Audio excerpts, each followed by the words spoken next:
We're in for a wild night.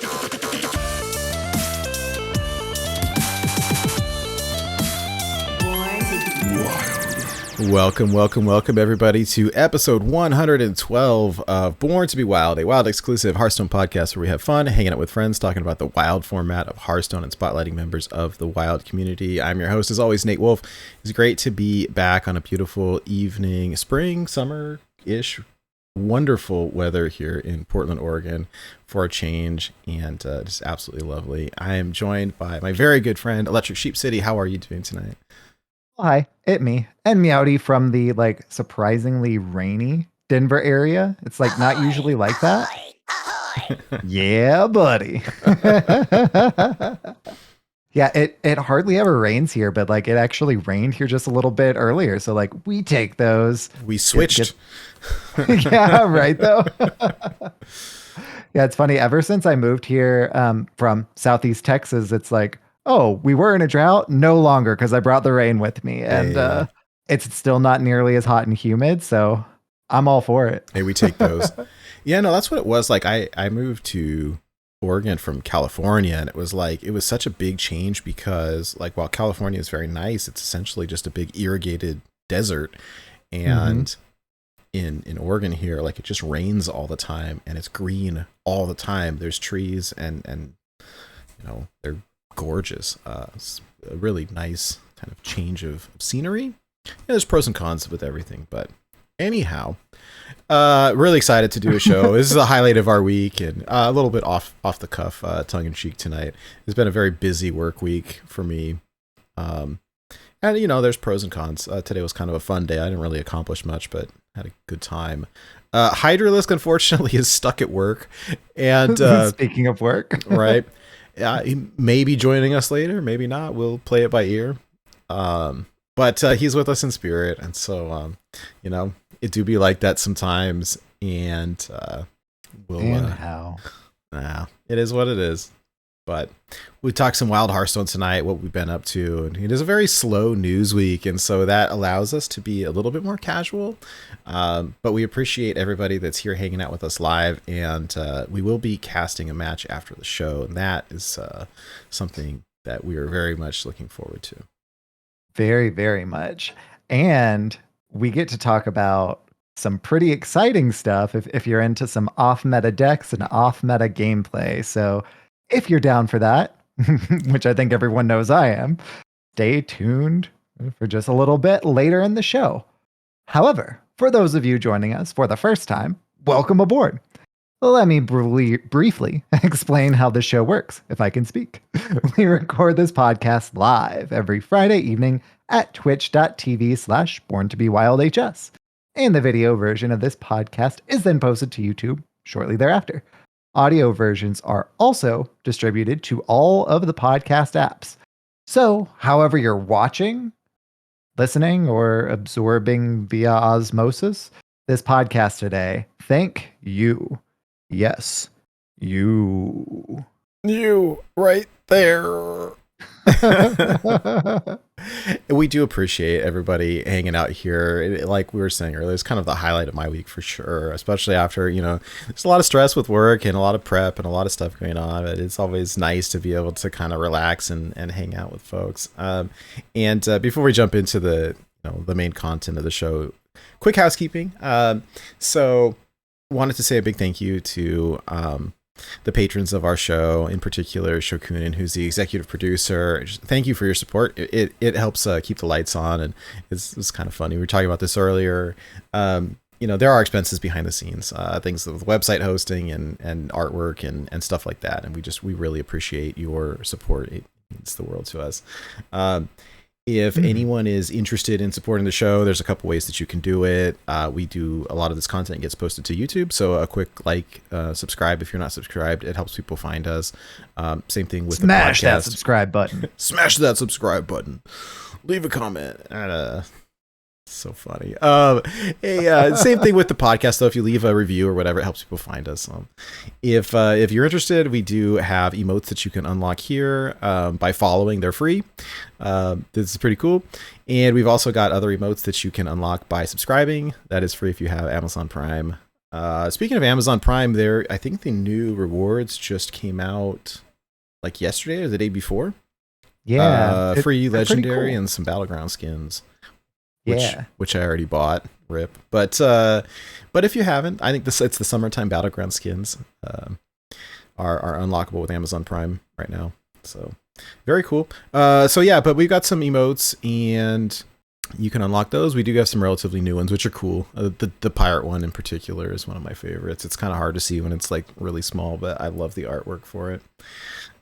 Speaking of artwork, though, we do have Christina, our artist, is absolutely phenomenal, and we finally got a merch site back up. If you go to our website, it's there. But this logo with the swordfish, it's so fun. The little mascot with the swordfish and the crab claw and stuff. So very cool. If you guys are interested in supporting us, there's a couple quick ways to do it. All this stuff, there's links to all of our stuff. It's at our website if you want to check it out. So go to our website, borntobewildhs.com. Again, borntobewildhs.com.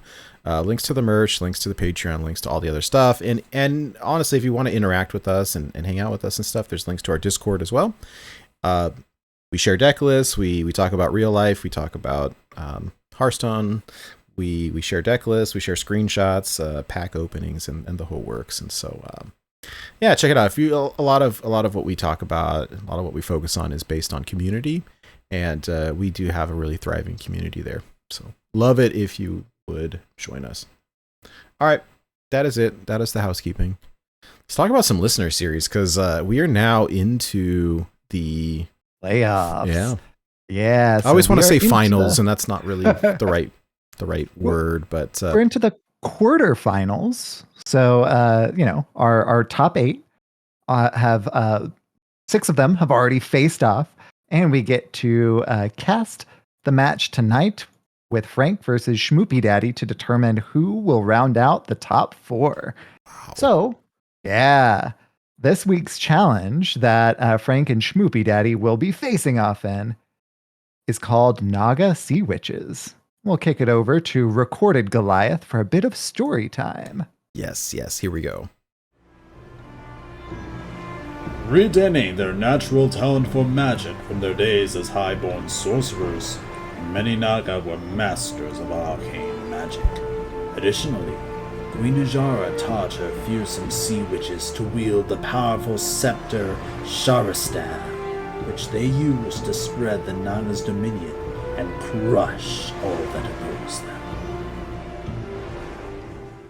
I will crush you. So the primary challenge for the Naga Sea Witches week in the quarterfinals is that each deck must contain at least 8 spell damage cards or minions. So at least 8 of them. If it says spell damage and it's bolded, so the keyword that meets it. So that's our primary challenge. The secondary challenge this go around is that either all creatures must be odd and all spells must be even, or vice versa. So if you decide in one particular deck for all minions to be odd, then all the spells must be even. Alternatively, if you choose for all of the minions to be even, then all the spells must be odd. So I love this one, stuff. and it was hilarious this week. This week was so busy with work and stuff that we get questions like admin type questions in the Discord with people asking for clarification on the rules for each week, and it was so funny because of sitting here like the first couple days was it I don't think we answered because we were swamped with like real life stuff. And then the deadlines were approaching, like, oh my gosh, we need to answer these questions and start typing out answers on my phone. And I had I think it was you and Doc and some other person, like I had responded and someone was like, God, what did Dr. BUMD say? Like LOL when Nate deletes this and rephrases it or something. Cause like it was that vice versa part. Cause someone had asked us like, oh, can I use Gen? Can I use Baku and make these odd or even decks? And it was like, yeah, but if you do that, and then it's like, oh, wait a minute. Vice versa. Cause I had read like, oh, all creatures must be odd. All spells must be even. Yeah, I guess you can use Baku, but you can't use Gen. And it was like, no, Or vice versa, Nathaniel. Oh, you got me. Exactly. But some spicy ones, and I like this because it's pretty straightforward, and there's some fun things that we can come up with. These are probably like more meta style decks than we've seen in the past because of these rules. I like that this week as well. We've tried to keep things a little bit more casual this season. Last time we were talking, hey, there must be battle cry minions, and what that means is like it can't be discover a battle cry minion. It can't be like, we got super technical, and this time we're like, forget it. Just it has to say spell damage in bold somewhere on it, and as long as it does, it meets the requirement. Like, yeah, don't want to sit here and like be too nitpicky. And it being that more just kind of black and white, I think really helps people being able to go in without having to ask a whole lot of additional follow-up questions, because it's much more cut and dry. Oh, it's great. And yeah, that of course helps us with not having to like answer the questions, but like it helps everyone else by it being less ambiguous and being so much more like, I know exactly what I need to do, and I can just go in and start crafting. Right. So I said, like, look, just go into the collection manager and type spell damage, and whatever comes up, you can use those. Easy peasy. Right? Yeah. Well, this will be fun. We've got two really good competitors tonight. So Frank, who I think is like, I don't know if is Frank undefeated or yeah, Frank is undefeated and is our hands down number 1 seeded player. So the other matches that have already happened are 4 and 5 seeds. Martian Boo and Kenray have faced off, and Martian has progressed. So the winner of Frank and Schmoopy Daddy will play against Martian Boo in the next round. Hazer and Dr. BOMD have faced off. Hazer was our 3rd seeded, and Dr. BOMD was our 6th seed. And Doc took the win there. And then Bone Masher, our 2 seed, faced off against Sean. And Bone Masher took the win there. So Dr. BOMD and Bone Masher will be facing off as well. So we already know the Final 4 matchup between Doc and Bone Masher. So Martian Boo will face off against the winner of tonight's match in Frank and Schmoopy Daddy. Nice. I'm really excited, and I don't know. The competition has been fierce this time around, and even then, I don't think we talked about it on last week's show, but we had kind of the rare occurrence of a tiebreaker to get into the top 8. We spent Saturday or Sunday morning doing math behind the scenes and calculating the win rate percentages, and it was kind of neck and neck there a little bit. Yeah, it was. So in the rules and everything, it actively says tiebreakers will be determined by opponent matchup win rate. Well, our top 3, 4. What our top 4, we knew who was making it from that, but 5 through 9 had the same exact point total. Well, only the top 8 make it, so we had to do all of the calculations to determine the seeding for, well, really 3 and 4 as well, because they were tied. That's not too unusual, but 5 through 9, we had to put all of those into the calculations there to not only determine seeding, but determine who the one who was 9 who got unfortunately left out from that one. And you hate whenever you have to make that determination, but you love that it's just straight up maths and we're not making that call ourselves. Yeah. So that was all done by opponent matchup win rate, and that is how we ended up getting there. And yeah, congratulations to our top 8. Yes, I agree.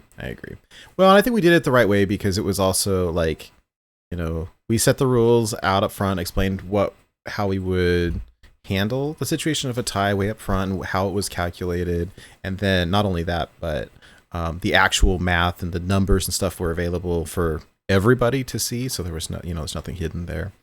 I think sometimes we get comments like, oh, well, couldn't you just do a tiebreaker? Like, it is very difficult to run an 8-week tournament series that have, almost 100 people competing, and try to stream it every week. Like, it's going pretty smoothly. It really is. Considering.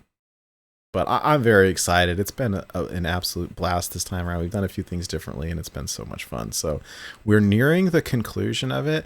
It's like, it's exciting, and I don't want it to end, but I kind of like ready for it to, to conclude so that we can take a little break, and then we'll have another one, of course. But it's super exciting. I love these. Like, I don't know. I wish that I could do more of them, but it's it's a pretty massive undertaking. So. Anyways, yes, Yeah, much a hype. lot of work, but really rewarding. Yeah, for sure. Much hype for our top 4 for sure. And some of the people we've streamed quite a bit, some not quite as much. I love, like, I think Martian last time was. How many times has Martian been top 4? Several, like getting very, very close, and so also like one of the nicest people around. Schmoopy Daddy, of course, is a staple on our show. Dr. BUMD, same, and our kind of relatively unknown Bone Masher. You have to like say it like you're going to a monster truck rally.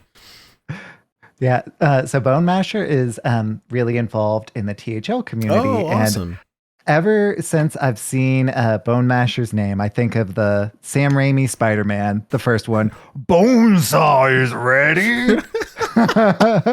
So every time I see Bone Masher's name, that is what I think. That's so great. I love it. Yeah, actually, we had a few people, I think, come over from THL, and that was really cool. NJO and a few others. And it's been a great turnout. I'm really happy with how it's been. And for those of you who are interested in this that kind of missed out, like, it will happen again. Don't worry. So. Yeah, with every expansion cycle, we run a listener series season. And it's been a blast. They're always really fun. There's no price to be admitted. We do put the challenges up at the very beginning of the season. So if you need to, if you have a more restricted collection, you can look into what all the restrictions are for each week. And you can kind of start theory crafting immediately, which is really great. And you can plan it all out. And if you don't have those same restrictions, then you can just theory craft, hey, for week 5 and week 1, if you really want to just kind of get ahead of the game. Cough, Maxi. Oh my goodness. Yeah. It's always crazy. We've got people on, week 1. All right. I've got 8 weeks worth of decks. Who wants to practice? And it's so much fun. Yeah, because the meta is different every week. Yeah. Speaking of the meta being different. Well, maybe this is a good segue, right? I think we were talking right before the show about it being like, this is a slow news week, right? There's really not much going on. There's really no Hearthstone news at all. I haven't been playing a ton. I mean, I've been playing, but I've been mostly like jamming Mercs and Standard because like it's kind of towards the end of the month and I'm camping in Wild. It's kind of feel bad doing that, but realistically, that's what I've been doing. But had a good time over the past week doing some co-op in the Discord, and Sheep has still been climbing towards Legend with some kind of fun off meta stuff. So we're gonna talk about that a little bit tonight, and yeah, definitely. So I was a little bit delayed in my even kind of like playing a whole lot this go around because I did a week on a work trip and had a week without internet. And what do you even do for a week with no internet? Do you have to like go outside? I lucked out in that we did still have mobile data. I'm mostly joking. But you know how I said that I did a week on a work trip, right? Well, I downloaded a lot of stuff to my tablet in that week. So I kind of inadvertently prepared for a week without internet, just like randomly. Oh, there we go. And like Schmoopy says in chat, I didn't touch grass, but I did graze. Oh, that's pretty bad. Yeah. Wow. So, this meta, I'm glad that we're no longer in the summer of Big Shaman. It's a very short summer there. Yeah, it sure was. But a lot of the, same decks that were good before the mini set dropped are still kind of the good decks. And my pet deck is not particularly well positioned in said meta. What is your? Oh, you mean aggro druid? Yeah, Like I aggro have to druid. ask. I was like, what is your pet? Wait a minute, never mind. I have like 5 pet decks, and so I'm sorry. That is a-okay. I mean, I like a lot of the other ones, but that's kind of the one that just I keep on coming back to and keep on tinkering around with. And yeah, unfortunately, even with like Galaka crawlers, it's just not so great right now. You really don't want to be playing a Galaka crawler in that deck anyway. So I started playing, this week and again, and was kind of like pushing a little bit more, trying to get up there. I actually didn't end up hitting legend this week, but I did go to final boss from D5 with even Paladin. What? And a rather this is kind of an interesting version of it too, because I've been playing a lot of standard lately, which feels like it's in a really weird place right now.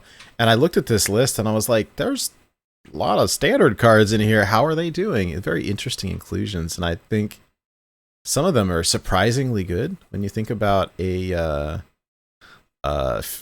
fish, crab rider with a Garden's Grace attached to it. Like, oh, okay, that's a card. Yeah. So for those of you not watching the video version, I'm not going to break down the whole thing, but I will go into a little bit of the kind of best of here, the more kind of unusual choices. So running a pretty heavy holy package. So I've got Katori Lightblade, which, what is that? That's not even played in standard. That was an addition that you added after we had done the co-op, and I was like, whoa, that's probably pretty good, actually, because of all the holy stuff in here. Kind of curious. Well, we'll talk about it later. I'm kind of curious to see how it turned out. Yeah, it actually has been performing really well, not gonna lie. So the holy package with Katori Lightblade, Hand of Adal, Blessing of Kings, actually Equality Conch, just to discount. Well, you're playing a lot of cheap stuff and being able to clear with those, but also Conch. But all of those that I just said, aside from Katori Lightblade itself, are holy spells, which all discount the Garden's Grace, which is a 10 mana spell, give a minion +5/+5 and Divine Shield, but is discounted for every mana you spend on holy spells. So you play 2 Blessing of Kings and a Hand of Adal, and it's free. Wow. Yeah. And since the Garden's Grace itself is a holy spell, if your Garden's Grace costs 6 and you put it on something, but you're holding a second one, the other one's now free. Nice. That actually comes up quite a bit. So aside from that, I think I'll probably end up cutting the Pyro part of this, but kind of in there right now. There's pros and cons. I mean, I think like Wild Pyromancer into Equality is a board clear, right? Which is nice. But having Call to Arms pull Wild Pyromancer is kind of a bummer. So yeah, that it never feels like terrible because it's just a 3/2. Right. And whenever you pull it from Call to Arms, it doesn't go off. The effect doesn't trigger. But it's also at that point just a 3/2. Yeah. So you still have Equality into Consecration, which will do the same thing. For 2 extra mana, but if you are facing off against a giant board, it's nice to be able to have kind of a board clear. Or if you make it to 10 mana, and again, this is wild, so haha, but like Equality Cariel is also, and that actually has come up quite a bit. It's actually come up a decent amount because this deck, has such an early game. You can contest against, the Pirate Rogue, the Fish Rogue, and some of the different things like that. It also does run a decent amount of Fish Rogue hate. So I'm running 2 Acidic Swamp Oozes and 2 Galaka Crawlers. You big meanie. I mean, my win rate against Rogue is like super high. And I think like whenever we were playing that one night, I had 3 losses to Rogues. 2 of those were mine Rogues. One of those was a Fish Rogue. And then I had like 9 wins against Rogue. Wow. So it was 9-1 essentially against Fish Rogues. So they pay off. Hey, they pay there off. you go. Hey, is City Tax a holy spell? City Tax is, Okay. if I recall correctly. I'm not running that one in here. I am running Ring of Courage, which is not a holy spell, but really punishes decks that go wide against you. I don't even know what that card does. Yeah. So Ring of Courage gives +1/+1 to a minion. Okay. And it repeats for every enemy minion that you're facing. So if if there are no enemy minions, then it's just a 2 mana +1/+1. If you're facing a board of 5 minions, it's a 2 mana +6/+6, which is pretty great. So it's pretty good. I was originally pretty hesitant to run Ring of Courage just because it's not a holy spell, but the amount of buffs that you can get with Crab Rider. We're also running Chillblade Champion to, have some burst. They nerfed Mr. Smite, so we couldn't run that. But we've got Lightforged Cariel, so in those kind of more attrition matchups, we need something to actually finish the job.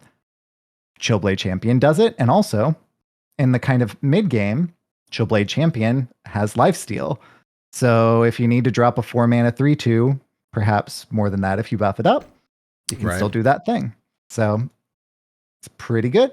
And of course, we already kind of mentioned it. The reason why why I'm playing this deck is because Cariel was buffed.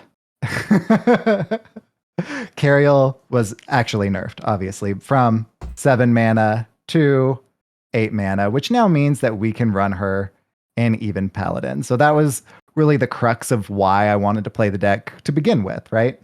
And went with a little bit of a different take on it, but I did go from Diamond 5 to Final Boss twice. I didn't win the Final Boss, but D5 to Final Boss twice. Hey, I mean, that's a really good accomplishment, though, especially with an off-meta deck. I think that that's great. And, is it legend viable? Of course it is then. If you lose against the final boss, it is what it is, but yeah, I like it. Wait, this is fun. I've played a little bit of even Paladin, but not a ton. But it always looks really fun. I like that you got a turn 1, you just hit the button, right? And, I think with this deck and watching you play, at least from my perspective, a lot of it is like, look, you're just making boards and you're forcing your opponent to deal with this stuff over and over. And if they don't, they're in trouble. There's a lot of buffing. The narrow bar Weblore makes things very difficult for people, especially a buffed one. They just can't deal with it. Mm-hmm. It's been relevant so much. I keep on wanting to cut it because it's just like, oh, it's just a 1/4. And then I play another game and it's like, no, I would have lost that if it wasn't for the Weblord. Oh no, I would have lost that if it wasn't for the Weblord. Weblord just punches way above its weight and it doesn't feel like it should. Yeah. Cool. Well, I'm curious to see what you end up hitting Legend with. I saw here that you're playing some Odd Rogue as well. Are you? You can't even. Yeah, so you know what? I hadn't thought about it. So actually, this is pretty nice considering last week we talked about all of the nerfs and updated cards. And so we talk about, Cariel getting nerfed / buffed to be even cost now. Well, Mr. Smite has been hit as well and is now odd cost. So, here we have it. Exactly. Once Mr. Smite was buffed in the case of Odd Rogue from 6 mana to 7 mana, after my second time missing the legend boss with even Paladin, I fell to about 2. So I was like, okay, I'll try jamming some aggro druid. So I fell back down to 5 because it's just not poised for the meta right now. Yeah. I'm like, hey, Fish Rogue, I'm facing a lot of that, hence the fall to D5. there's something that's pretty close to Fish Rogue, but that now I can play the odd version now that Mr. Smite's been nerfed / buffed, however you choose to approach that. So I had my initial list that I did pretty well. I think I got to like D2, D3 from D5. No, it was 2. Posted it in our Discord channel, like you do. And Pigpen and Schmoopy were looking at it and they're like, oh, we love this deck. Here's kind of like some things that we might do. And so I practiced, played around with a few of the recommendations that they had. And this is the list that I've ended up with. And I don't know if it's the perfect 30, obviously, but it's really, really fun. So a lot of it is just the odd pirates that are in Fish Rogue. You are, of course, still running the fish. We were running Raiding Party because it tutors pirates and it tutors the fish itself. What I would probably cut before too long, but I just haven't been able to like have something that I would kind of put in its place, is the Ajaran Vessel. So the 5 mana, make 2 stealthy boats, and then put a sunken version of it on the bottom of your deck. It's been doing pretty well. The standard version of it runs prep. And odd, we can't run prep. So it ends up being a little clunky, but every time I've played it, it's actually about 75% of the time been strictly positive. Okay. So I ended up, kind of keeping it. I'm also running Bootstrap Sunkeneer. How is that? Because it looked really strong. I'm sorry to interrupt you. It looked really strong when we were looking at the new cards in terms of, it's slow, right? But it's basically sap on a stick. And so if there's a taunt in your way or whatever, and it's a pirate, and initially way better than sap even, because it instead of putting it in your opponent's hand, it puts it at the bottom of their deck. So it doesn't kill it. I've run into a decent amount of Big Priest. It doesn't kill it. It puts it on the bottom of their deck, so it's not in their res pool. It also doesn't kill it in the case of the 8 mana 8/8 demon that gives with the death rattle, give yourself, but in my case, your opponent 8 armor. Yeah. Well, it's not dead. I can push for lethal. That's been relevant as well. So it's done pretty well. It's probably like the 26th card. Like it's not one of the reasons you're playing the deck, right? Sure. But it's situationally really powerful. And when it's not, it's still stats. It's still a pirate. It still gets buffed with South Sea Captain. Definitely still really like it. You're definitely running South Sea Captain. Definitely running Pufferfist. Definitely running Cutlass Courier. Definitely running South Sea Deckhand. Prize Plunderer. Fillet Fighter. We played around, and this was one of Schmoopy's recommendations, was to include Bloodsail Flybooter. The one that it's a 1 mana 1/1 pirate. When you play it, you get 2 1 mana 1/1 pirates into your hand. Super relevant with what's his name? Sky Captain Crag.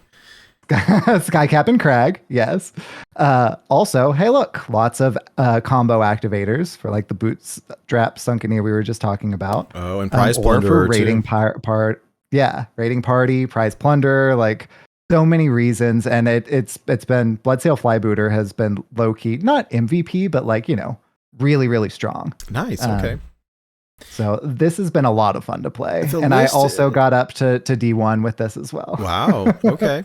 The list looks very similar to your normal Fish Rogue, and the only notable difference I see are the 2 mana cards. So your cannons and your the Parachute Brigands.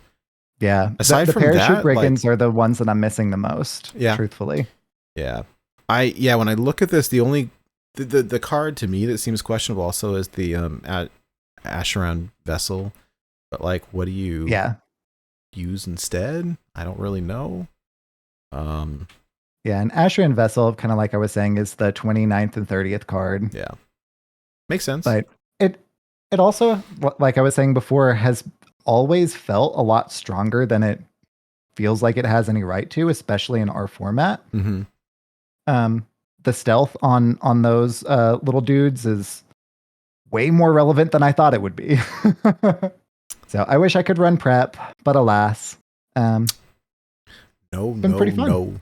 We we can't can't do that. I was thinking about it like this was probably a year ago at this point. I think it was Martian Boo and Swagwar were running a very aggressive version of Odd Rogue that was running God, I don't even know the name of the card. It's the 1 mana deal 3 damage spell. You know what I'm talking about? Yeah, that does it to the face. I can't think of what it's called, but I know exactly what you're talking about. There's some stuff, I don't know.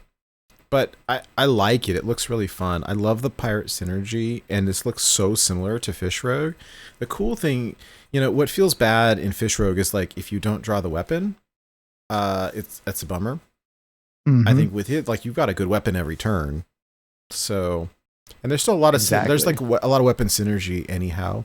So with Buccaneer and with Salcy Deckhand and with Cutlass Courier, Puffer Fist. Yeah. So a lot of that synergy. Skycap and Crag situationally feels like super strong. Situationally feels super clunky. Yeah. I mean it's Skycap and Crag. Yeah, the card's fun though. I don't know, but Skycap and Crag, like we used to run it in Pirate Warrior because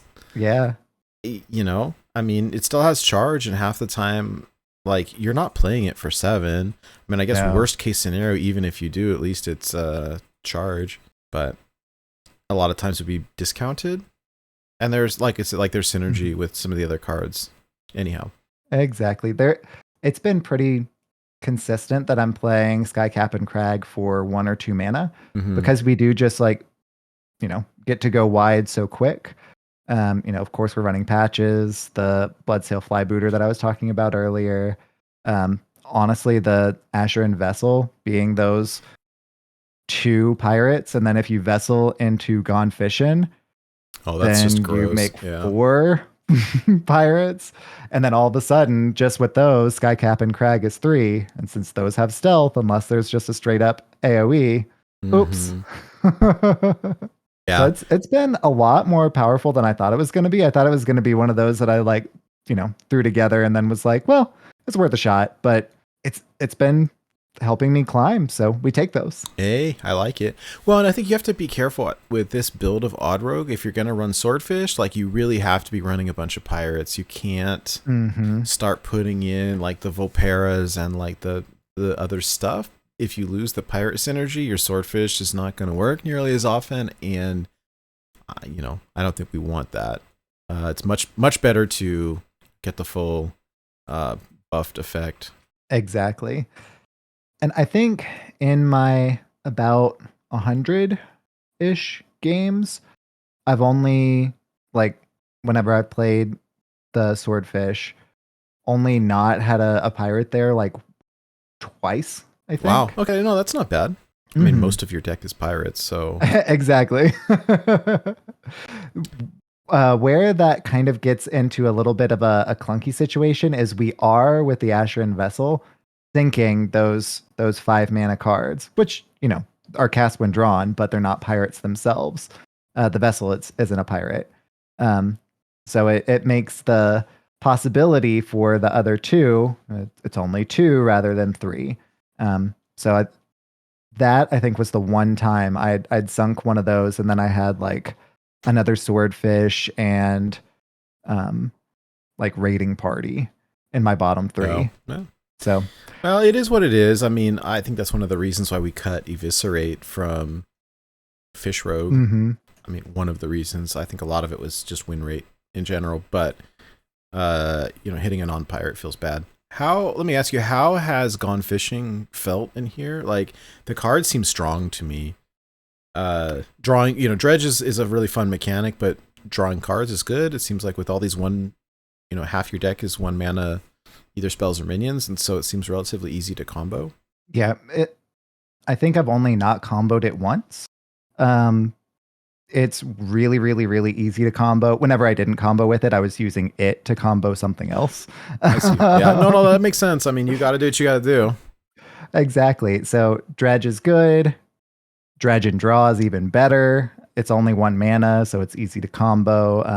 And then, of course, the interaction with Asher and Vessel is even better because then you dredge up the cast when drawn, which means that you're getting 2/3/3 pirates with stealth and drawing another card. So it's great. The first time I saw that was like, that's cheating. Yeah.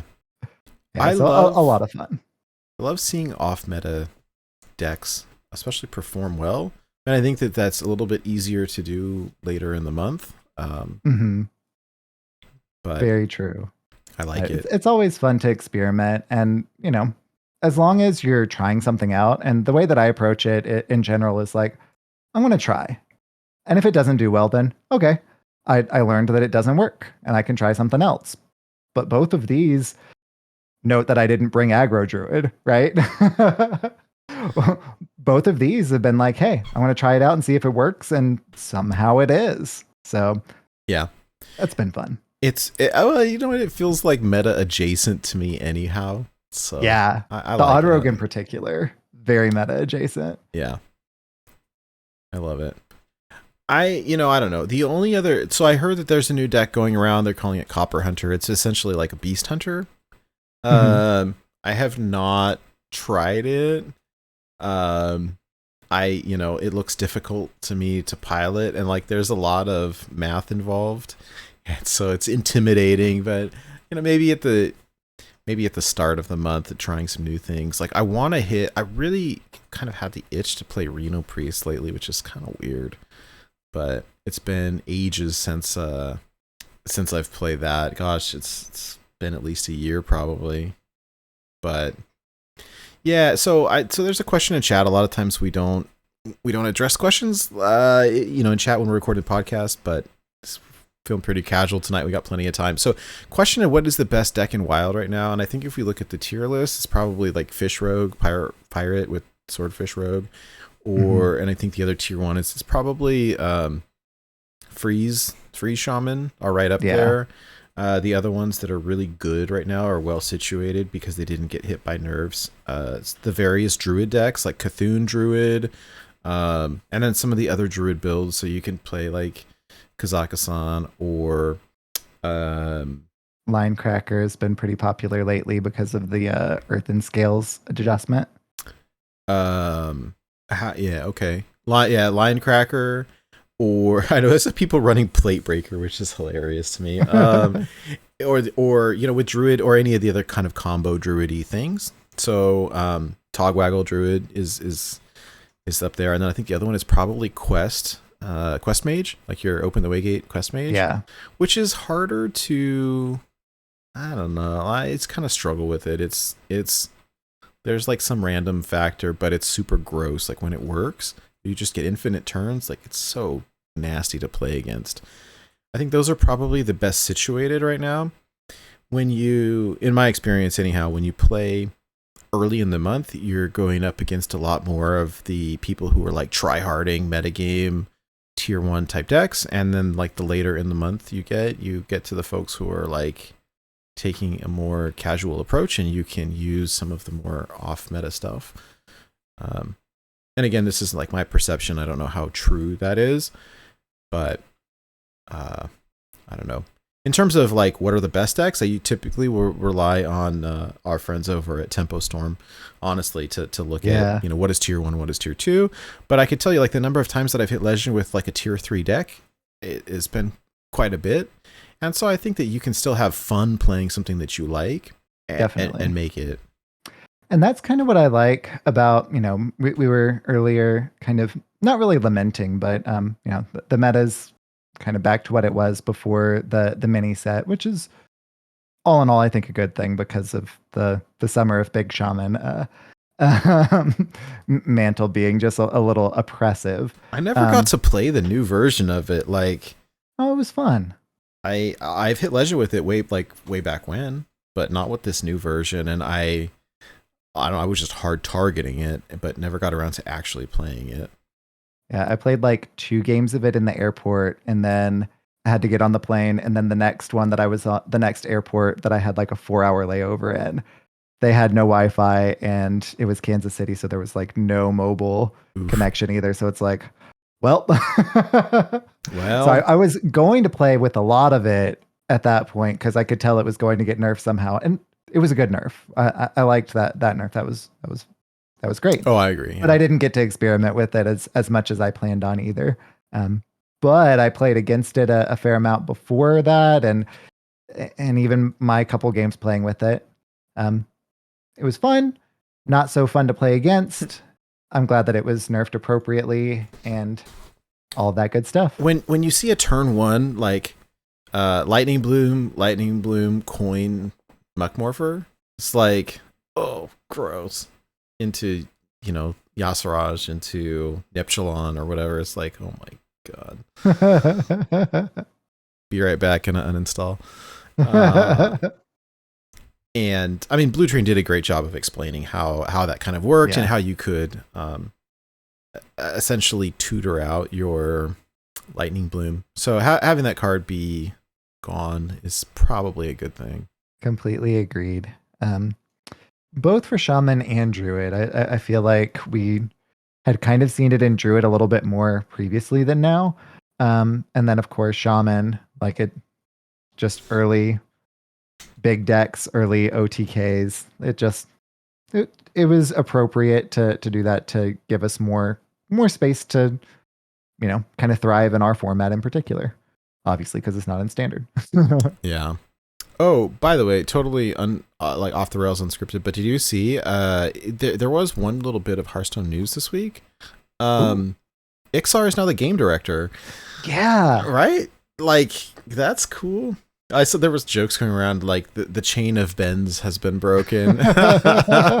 And he says there will now be a long line of Deans. so he is Dean the first. So funny. Yeah, I am happy with that choice though. Like, yeah, he's been around for a long time. Ixar always does the AMAs and has been very responsive. It's answered a lot of our individual questions and has been like very good. So I mean, I feel like we're in good hands. And Ixar, we know Ixar plays wild, quite a bit of wild, in fact. And so don't have any like nervousness for the format. So well, and from a player, it feels like it's the obvious choice, right? Because he has been so communicative, he has been so responsive. From a corporate side, you never know what from a player, I'm like, yeah, that's the choice. From a corporate side, you never know if that's actually what's going to happen because of either corporate politics or, oh, you don't have experience in this, that, or the other.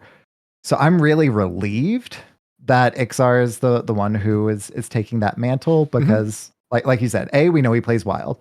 B, we know that he's invested in not just, the wild community, but Hearthstone at large, and is so communicative, so responsive. Like, he's been that figurehead for so long that it's great to see that kind of communication be rewarded as well, because I think that that's just kind of a really good trajectory that the whole team kind of has been making in general. I mean, with Alkali Lake in particular, for CM there, that was a great communication hire, a great, moving the team forward. And I think that rewarding Ixar, as well as, not just rewarding him for what he's already done, but also, you and I both know when you're in that hiring process, it's not about just what you've done, but what's your vision, right? Yes. And I can see his vision being kind of what we're hoping for too. Like you said, he plays wild. We love that. right. It's Schmoopy Daddy over here in chat. Ixar's gonna make Secret Mage great again. Probably. Ixar cheats on ladder. Yeah, Ixar. I remember Ixar running the Maxima Blastenheimer Cthulhu. Yeah. Oh gosh, that's true. That's true. Well, we'll see. Well, I kept getting nervous because Molly joined Second Dinner to make Marvel Snap.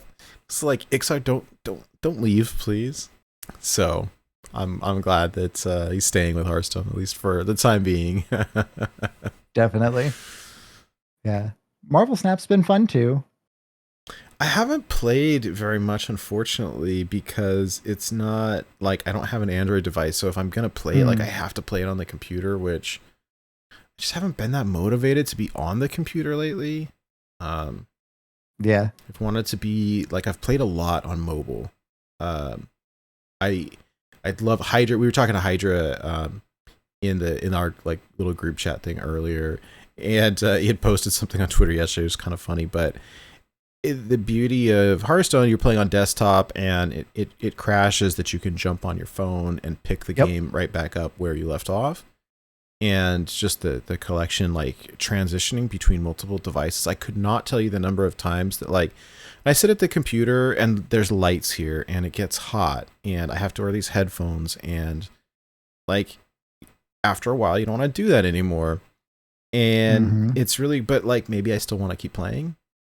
And so it's been nice to be able like, all right, you know what? I'm done. I'm gonna get off the computer, and then I'll jump in bed or sit on the couch downstairs and like pull up the iPad, play some more Hearthstone. but it's been really cool to be able to do that. I think we take it for granted sometimes. Like the accessibility has been really nice. So yeah, promise I'm not getting paid for this, but no joke. In fact, quite the opposite. We pay for packs, for all that stuff. Oh my goodness. Yeah. For Marvel Snap, like I don't have the computer kind of set up for it, but I only have mobile. So whenever I play that, it's more just kind of like I'm about to go to bed and I may fall asleep. They're short games. It's 6 turns max. And if I fall asleep, like, oh well, like I'm playing Marvel Snap casually and it's really fun. And I'm just kind of keeping it casual and just having fun. Whereas, I'm playing meme decks here in our format and stuff You'll like still that. Hit but Legend, like, I'm sure. I'm playing a lot with them. Yeah. Well, you get to the point also where like, you've hit Legend 50 plus times at this point. Yeah. I mean, I don't want to speak for you, but like for me personally, I cannot let that streak stop. I'm in the 20 plus 25 plus months in a row now or whatever, and it's like I gotta do it. It's just something like I can't let that streak stop. Yeah. And I mean I also really enjoy the game, so there's that, but yeah, right now I have yet to hit Legend in Standard or Wild this month because of the really multiple weeks of speed bumps. And so I'm gonna get there, but I'm gonna get there like my way. And it's that challenge, kind of like you were saying, like I've done it how many times now? 51, I think. It's still always, feels like an achievement, unlock, progress the number. But like whenever you do it with your own deck, like with your own kind of archetype, like it just feels, for me, having done it so many times, it just feels kind of like rewarding, kind of like that extra like rare achievement there. So that's fun. There is something special about it. So I know you keep track of your decks, and I copied that spreadsheet from you and updated it to add a couple of notes that I wanted to include. And I was looking at the decks that I had used, and there was I've only done it, I don't know, 2 or 3 times where it's like I created my own deck and hit Legend with it, and it's like there's something special about that. Granted, mine are usually just meta versions of whatever. I'm like, okay, it's my spin on it. But there's something special about hitting Legend with your own funky deck. Looking at Dr. Evil over here, it's like Reno, Dragon, Nizoth, Shutterwalk Shaman. It's like, oh my god, you did what now? That's incredible. Of course you did. Yes. I love to see that stuff. I think I saw someone over the past week, I think it was Imic, hit Legend with Hadronox Druid. Like, oh my god, that's really cool. Super fun to see off meta stuff, and I really enjoy that. I for good or bad, typically like filthy tryhard over here and kind of will use more of the meta stuff or what counters the meta stuff. But meta stuff is fun too. I mean, it's it's strong. You typically, win a lot, and winning is fun. And a lot of the play patterns for the meta stuff is also really fun. That's like true. there's absolutely nothing wrong with hitting legend or, whatever benchmark you're going after with the meta deck. Well, thank you for validating Of course. Meta decks are fun too. I mean, there's a reason why you see so much of it, right? Well, it's the age-old argument, right? We want to play the game to have fun, and what is fun? Like winning is fun. And if I want to win, then I have to play a certain thing. But I think for me, half the fun is trying to figure out what to play. It's got to feel right, and it's got to fit into the meta. Like you were mentioning earlier, love playing aggro druid, try it out. Oh, it's not in a good place right now. Well, we'll try something different.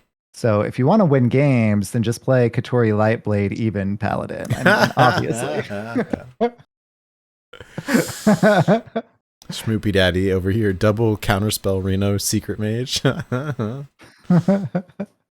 It's OP. I'm not really sure what to say. That's incredible. Precisely. Yeah. Astonishing. It did work.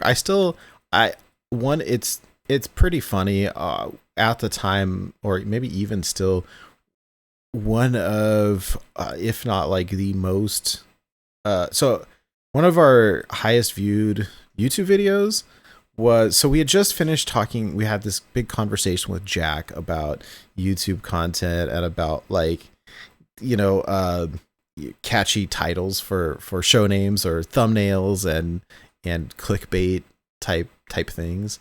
And then within the next week or two, Schmoopy Daddy came on the show and talked about Secret Mage and did a very extensive talk through of Secret Mage at the time, followed by a very clickbaity thumbnail video titles and stuff for us.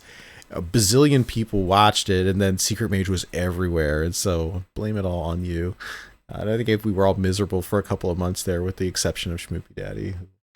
I had fun with it too, not gonna lie. No, I did. You know what's funny? Actually, I was looking at my stats through the spreadsheet thing that you had made, and I have hit legend with every class except mage. Whoa! And I've played a ton of it, but I've never hit legend with it before. That's the one class that I haven't done yet, and I feel like I need to maybe play some. I'd like to take mage to legend just to be able to check that one off my list as well. Maybe next month. I don't know. The third time I hit legend was in wild. Was my good buddy Mr. Codfish was like, the best deck in wild is Reno Mage, and it wasn't at the time. Like, it was Reno Open the Waygate Mage. I remember that. It was really fun. Like it was still pretty good, but it was not like the hands down, broken deck. It wasn't that version of Open the Waygate. And so he and I just jammed a ton of games with this and ended up getting there. So that was my third wild legend. My second was Darkest Hour Warlock, just because I was just having fun dropping big dudes. I'm glad that deck was nerfed. Don't get me wrong. But it was really fun just seeing the big dudes come out. And of course, first was my mech paladin. Oh, yes. That one was my crowning achievement there. That one holds a special place in our hearts, I think. Very much so. Yeah, I think mage is actually in an okay place right now. You can do Open the Waygate mage. You could do mech mage. Yeah. Honestly, there was that not that long ago, I had played a bunch of Secret Mage because when Switcheroo, right before the Switcheroo ban, I played a whole bunch of Secret Mage just to mess with them, and that was it worked out surprisingly well for a good chunk of the climb. Were you playing Vaporize? Yes, I was actually. I'm sure. Vaporize, Counterspell, explosive runes, ice block, and it was just hilarious. It countered Switcheroo Priest really well, and it countered Kel'Thas Druid really well. It was those two. And it pretty much lost to everything else, but like God, I had so much Druid and Switcheroo Priest were everywhere. It was Potion of Polymorph also was running 2 of, and it was hilarious because people wouldn't play around it. And I was in a bad mood because this combos felt like I hate to say it, but like toxic. It was like cruddy to play against. And I was in like a funk and a bad mood. And I was like, I'm just going to ruin these guys' day. I don't care if I lose to everything else. As long as I win against these two, I'll be okay. And I was like cackling and ended up posting a whole bunch of screenshots all over the Discord and Twitter. And like, we were just dunking on people. And it was so funny because they'd play their Kel'Thas and it turns into a sheep and they just concede. Or they play their switcheroo and they run their giant boar into my face and it gets vaporized, and it was just so funny. And then you just broad laugh, just pretty much. I'm in bed playing on the iPad. My wife is trying to sleep. Just like, what is that? Oh my god, it was great. It's great. Well, hey, you never know with Ixar at the reins. Maybe Secret Mage will come back. I guess we'll see. It's been a little while since we got Mage secret support. It was weird building that deck with like no new cards in it, but yeah. But hey, if you're countering the new and or unnerfed things, in the case of Kel'Thas, Spike. I mean, it makes sense. Thank you. Yes. Yeah, fun times. I was playing some. There's one. So they've got achievements, in-game achievements or whatever. They have some for mercenaries. I know you've kind of stopped playing the mode, or at least as much, but there's a couple in mercenaries that unlock skins for these achievements, and I was like, oh, well, that's cool. I'd rather unlock a skin than have to buy it because the pack drop rates like suck so much. And so there was one for Cariel that was really easy. It was like a PvE, you beat heroic, whatever it is, and you get a Cariel skin. Like, all right, that's cool. There's one for Elise, but you have to do it on ladder. And like the comp that you have to use, like, it sucks. And then the way that their MMR system works, like I kept queuing into the same person like 4 times in a row. And like I was just getting dunked on because it's such a bad comp. But like you have to complete the golden monkey on ladder. It's like, do you have to do it like multiple times too, or just no? The once? You just have to do it once, but that means that your party has to survive like long enough to actually do it. And it was funny because like I had found that out right after doing some co-op with zombies, and so I had progressed quite a bit. I was like, I should have done it first when I was just queuing into like garbage, and now that I've climbed a little bit, it was just not working. But well, especially since Elise is one of the new ones, so I'm sure you don't have her maxed out, which thus makes it harder. I'm at the point now where with the quest progression where like my campfire's empty again. Nice. Which is a good place to be because whenever new ones come out, like I just get to. And I don't think that she's maxed, but she's very close. I will say I like that aspect of it. The pack system still sucks. I say that having opened like 2 diamond cards in the last week off of free packs, so I don't know what's happening. I opened up a diamond Belinda, and I opened a diamond. That's a fancy one. Yeah, and she's good too, which is nice. And then I opened a diamond Maev, which I haven't really played with aside from the daily quests or the task grinding. Mm-hmm. But like it's a diamond card, so yeah, happy about that. Yeah, I haven't been playing Mercs. I kind of missed out a bit on the Nazoth one. I didn't progress that one all the way to Diamond and kind of fell off of that one. So I didn't do Yasharge. I just haven't had a whole lot of time. Yeah. And Mercs just kind of requires a lot of time. So I still have like a ton of maxed out stuff, but I'm not saying that I've like quit Mercenaries or anything like that. But I haven't really been playing it so much. Still fun when I do, but exactly priorities. Yeah. Well, I'm itching now to play this like odd rogue that you've got going. Yeah. Like that looks fun. I think it looks legend viable. And Yeah, it's a blast. If you're kind of not liking a few of the things, there are there's a decent amount of wiggle room. So it's fun. I think if you wanted to push with it, I think you definitely could as well. You have plenty of experience with Fish Rogue. It's a very, very, very similar play pattern. yeah. Oh, go face. This is the way. This is the way. Oh, good times. Well, I don't have much more to offer. I think that it's been kind of an off week, and I quite excited for tonight's match though. So looking forward to that. I don't really have any other decks aside. Like I'm interested in this new Copper Hunter. I'm like I hear that it's complicated to play and it's kind of combo oriented and a lot of math involved, which makes it a little bit intimidating for me. But I'd like to check it out. Not prepared to talk about it. No, I've played against it a couple times, and I've always kind of just been able to race it out, even with the even Paladin. Now I don't know if that's just because even Paladin still plays a lot of minions and buffs a lot of minions, so just kind of been able to get there, or my opponents are drawing poorly, or I don't know because I don't know the deck very well. Yeah, I heard it was difficult to play. So that's what I've heard as well. So it could be that they're learning it as well. Very possible. Yeah. So yeah, aside from that, that is as far as I'm prepared to speak on that one, because I don't know the deck very well. No. Now, if you want to ask me any more about even Paladin, I can talk about that one for ages.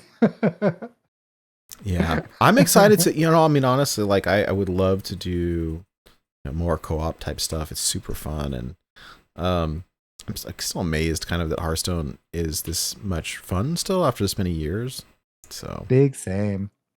And the depth, particularly in our format, we'll never run out of different things to experiment with. Like it's great. The more new cards get added, like the Garden's Grace is, I think, a new card. Katori Lightblade is a new card, right? Like, can play around with these things. Cariel being at 8 mana is basically like being a new card for even Paladin. Like, yeah. As they give us more stuff, which lets us dive back into the past and pull up, Call to Arms, pull up Swamp Ooze, pull up Crab Rider. The crab rides again. Pull up Gin Greymane. It's just so much fun that as soon as we get new things, it just kind of, in our format, we can also pull into the depths, pull into the past, and just get new things out of old things and kind of merge them together. It's just so much fun. Yeah. No, it's always good to dust off an old archetype. So I love it. I love to see it and the endless possibilities there. There's always stuff, that it's like anytime there's something new, I want to play with it, even if it's not that great. I mean, that's really why I was playing a lot of Freeze, like that Shutterwalk Shaman. Like I was gonna jam that new card in it, whether it was bad or not, because it was a new card, and I wanted to check out the new card. Yeah. So lots of Those fun. are always fun to play around with. When do you think we're getting? So like, when do you think that we'll get the next set? So I haven't looked into my historical spreadsheet to kind of project yet. I think it's like early August, if I had to guess. Yeah, just off the top of my head, I'd say late July, early August. I haven't looked into the historical trends to kind of see that yet. But that sounds about right. Especially with as much balance adjustments, as many balance adjustments as we've been getting. We may have one more, we might not, kind of depending on how the standard and wild metas are. I think this one, however much it's a little stale, I think it's in a good place. I don't think that anything's like super oppressive. I think that the Gen, not the Gen, wow, the Mr. Smite both were 6 mana. The Mr. Smite nerf, I think that keeps Fish Rogue from being like crazy. It's still definitely the best deck. But I think we're all in all a pretty good place, if a little stale. So I don't think that we'll see any kind of wild targeted nerfs at the very least. And standard, who knows? Yeah. Actually, like I've been enjoying Wild a lot more than Standard. Standard just seems like a RNG fiesta right now between like Big Spell Mage with a bunch of random stuff and like Thief Rogue with a bunch of random stuff, and like you can't play around that stuff. I mean, you just can't. We were doing a co-op thing the other night with it was Ginger and Dr. BUMD, and Ginger is playing Naga Priest, Naga Snake Hat, whatever it's called, Serpent Wig Priest. Yeah, Serpent Wig. And they're like the one match was just insane. Off of a Swashbuckler, the opponent got I think it was like a Hydralodon and a Queen Ajara and something else. Oh, wow. And it was just nutty stuff that like you could not guess in a million years that like they were good cards. And just what I don't know. It was like it's frustrating to play against. So like you know, what is the running joke, right? Like should have played around it. Should have, would have, could not have. Yeah, that's my new name for the deck. Snake Hat. Snake Hat. Snake Hat Priest.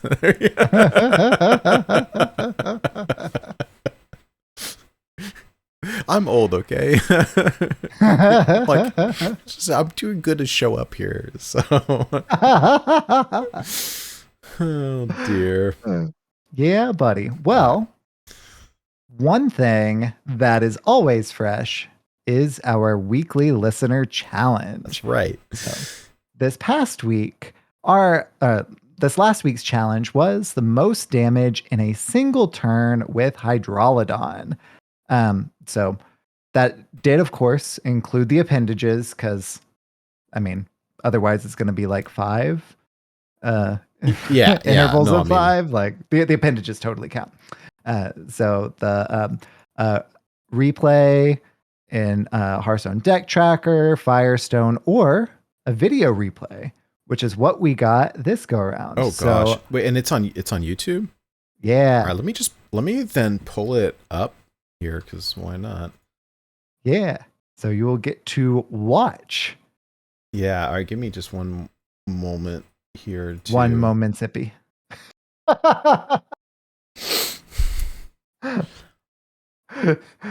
I saw you pause and I just had to. Yup. All right, here we go. But everyone should be able to. Well, you can watch it if you're watching live. If you're watching the YouTube version, if you're listening to this, then you're just gonna have to use your imagination.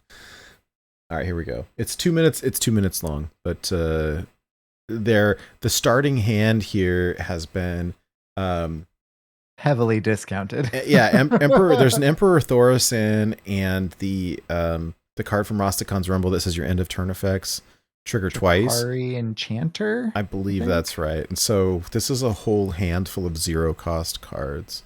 All right, so let's watch here.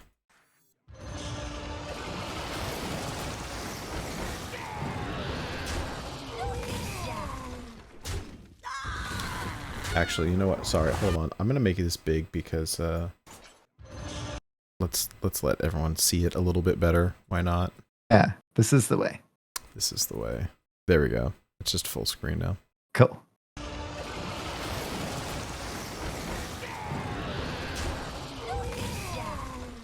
right, we're making some room on the board here. Who knows what secrets will uncover? Here there is no light. Okay, what now was that? What does that say with your death rattles? Give your death rattles plus whatever attack. Oh my gosh. Oh. With the Mochnithal Lion. That is... speechless. And of course, juggling with the Magnathal Lions too. Whoa, whoa. Wow. Wow. So I believe that is more than 2.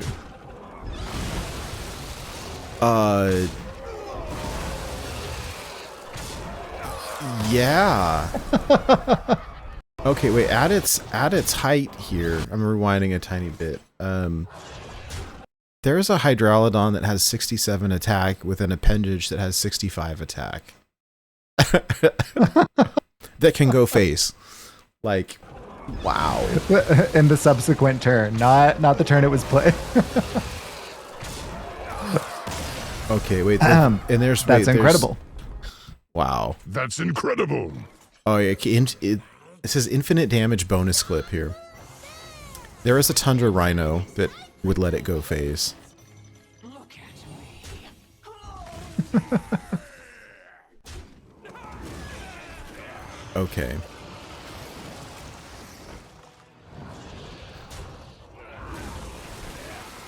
Be shy.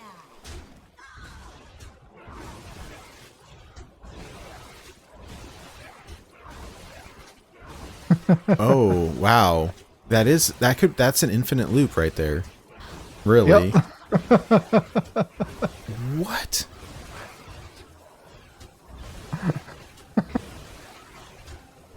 Okay. Well, Ulticon does it again. I'm beyond impressed. That's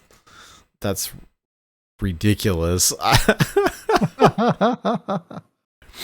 So congratulations, Ulticon. You definitely earned these 2 packs. Right? Holy moly. I'm at a loss.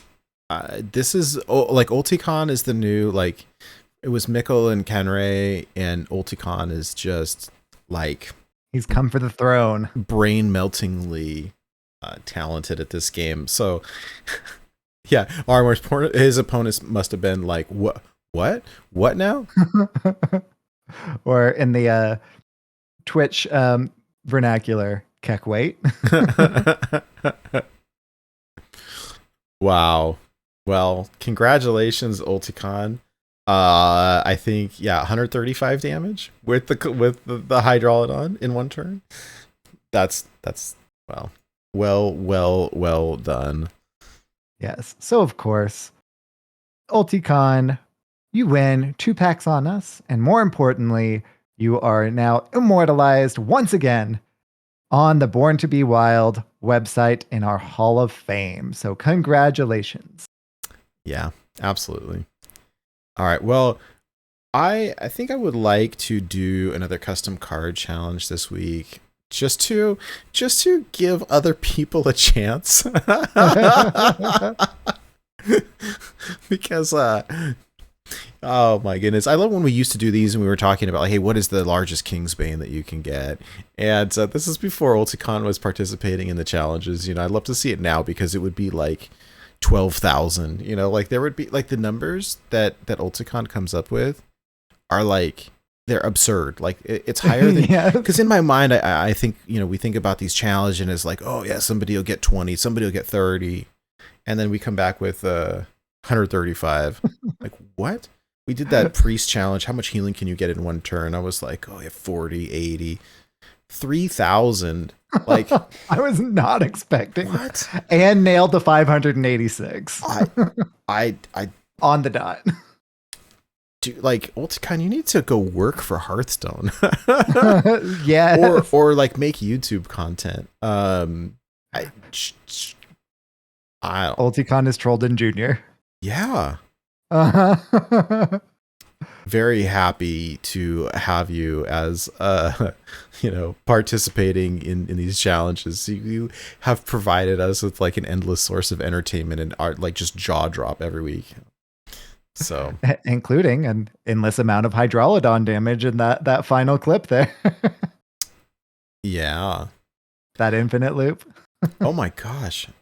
Hey, that was good edit on the video too. There was part that was like sped up a little bit so that we could, we could see it all progressing in quick succession there. So yeah, let's do a custom card challenge. I like your suggestion of something that would fit an even Paladin. Yeah. So for this week's weekly challenge, let's grab an even Paladin card.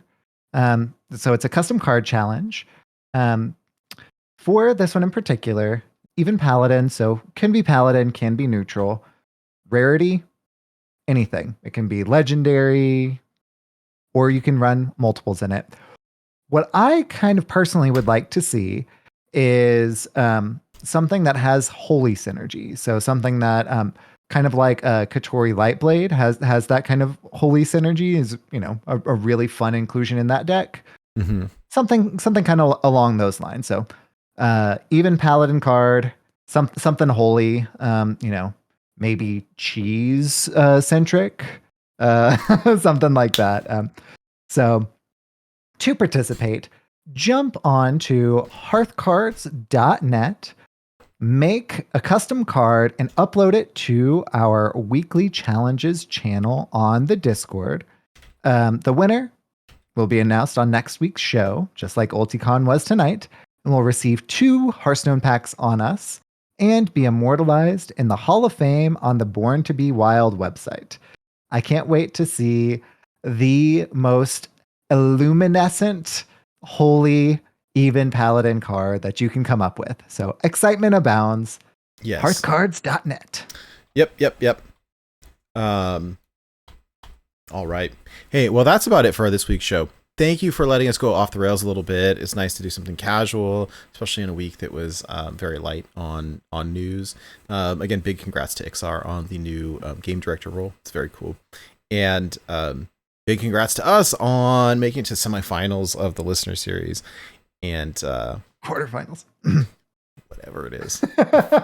I keep saying the finals, and it's like, well, really not the finals. It's the playoffs is the word that I was looking for. Yes. The playoffs of the listener series. And it's okay. I know nothing about sports. Was not raised in a sports family, and so it's always like, whatever those things are where they're like at the end and they're gonna win stuff, whatever it's called. Speaking of sports, I'm a big Houston Rockets fan, and my team hasn't seen the playoffs in a few years now. So what are the playoffs? I don't know. I don't know. Good question. Oh dear. Well, join us after the show for some exciting Hearthstone cast matches of the Born to Be Wild listener series. And so we are currently in top 8. Next week will be top 4, and then it'll be down to the final 2. So we're nearing completion.